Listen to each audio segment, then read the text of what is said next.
Assalamualaikum warahmatullahi wabarakatuh. Waalaikumsalam. Yang terhormat para komandan, mohon izin kami dari penyidik mencoba menyampaikan secara teknis apa hasil penyidikan kami yang sudah kami lakukan. Kami sudah melakukan analisis terkait dengan akun-akun medsos di media sosial, mulai dari beberapa media sosial. Yang utamanya mungkin kami bisa sampaikan bahwa dimulai dari yang bersangkutan, yaitu tersangka FL, yang bersangkutan melakukan live beserta stitch di akun T, di mana akun live tersebut mendapatkan afiliasi ataupun repost sampai hingga 10 juta penonton, sehingga itu yang mengakibatkan datangnya anak-anak. Kenapa? Karena akun TikTok, akun T lebih didominasi oleh anak-anak.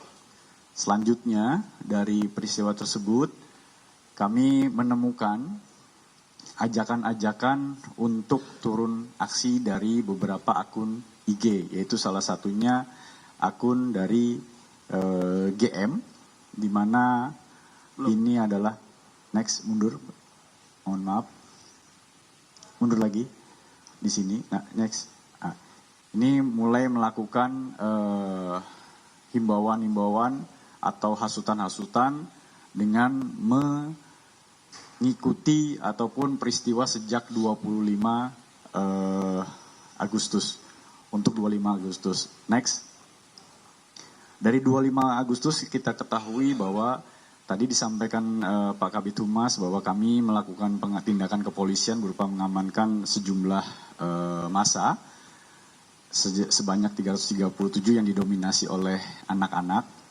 Dari situ kami menemukan bahwa setelah dari pengamanan dan kemudian dipulangkan, ada akun-akun yang mencoba melakukan pengajakan berupa konten-konten flyer yang diminati oleh anak-anak. Karena kenapa?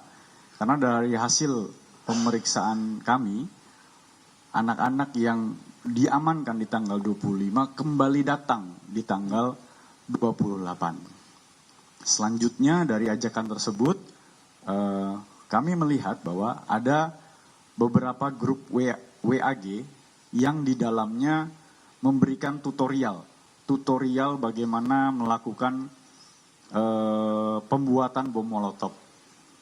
Hal itu di-share dan ada komposisinya, ada jenis-jenis barangnya. Saat ini kami masih melakukan pendalaman. Selanjutnya, next, pada saat itu juga, setelah ada perbuatan untuk mengajarkan bagaimana cara membuat bom molotov ataupun tata caranya, ada akun-akun yang mencoba memberikan semangat bahwa anak-anak ini boleh datang ke lapangan, boleh melakukan aksi dan akan dilindungi.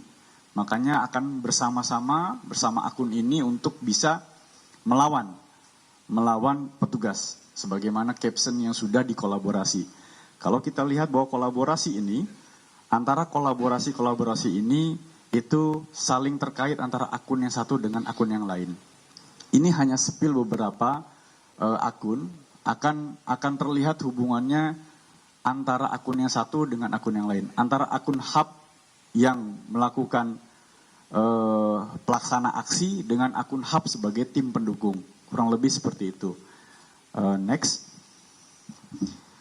Nah, dari sini kami juga sudah melakukan penangkapan terhadap pelaku yang mana melakukan tutorial, dan dari hasil analisis digital forensik kami menemukan bahwa yang bersangkutan juga sebagai koordinator untuk menempatkan titik-titik di mana bom molotov bisa diambil. Jadi yang bersangkutan dijuluki Profesor R, yang bersangkutan melakukan koordinatif antara logistik yang berkaitan dengan alat-alat ataupun bahan-bahan molotov. Ini baru spill beberapa, masih banyak ribuan grup WA ataupun chat di dalamnya yang masih kami lakukan analisis secara forensik. Next.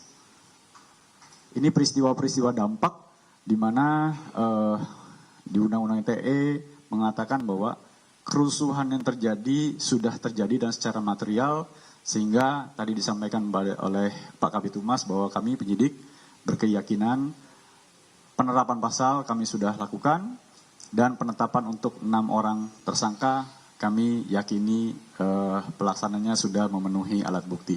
Demikian kemudian kami sampaikan. Terima kasih. Wassalamualaikum warahmatullahi wabarakatuh. Waalaikumsalam warahmatullahi wabarakatuh. Baik rekan-rekan, perlu kami tambahkan setelah beberapa orang diamankan, SOP yang kami lakukan antara lain adalah pendataan, konseling terhadap anak, komunikasi dengan keluarga, dengan sekolah, dan stakeholder lainnya. Selanjutnya kami memberikan kesempatan kepada Pak Dirres Reserse Narkoba untuk menyampaikan hasil pemeriksaan urin terhadap pihak-pihak yang diamankan. Kami persilakan Pak Dir. Baik, terima kasih.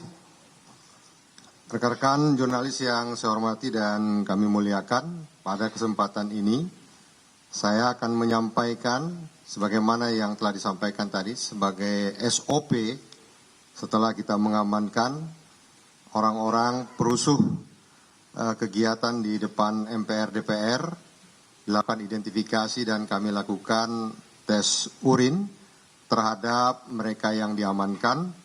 Dari 337 masyarakat yang diamankan, terdapat 22 orang yang urinnya positif mengandung narkoba, baik dari jenis metamfetamin, kemudian THC maupun obat-obat keras. Terhadap para pengguna narkoba akan kami terapkan pasal 127 ayat 1 dan akan kami lakukan penyembuhan, rehabilitasi terhadap mereka-mereka agar kembali sembuh baik secara sosial maupun secara medis. Saya kira demikian. Terima kasih. Assalamualaikum warahmatullahi wabarakatuh.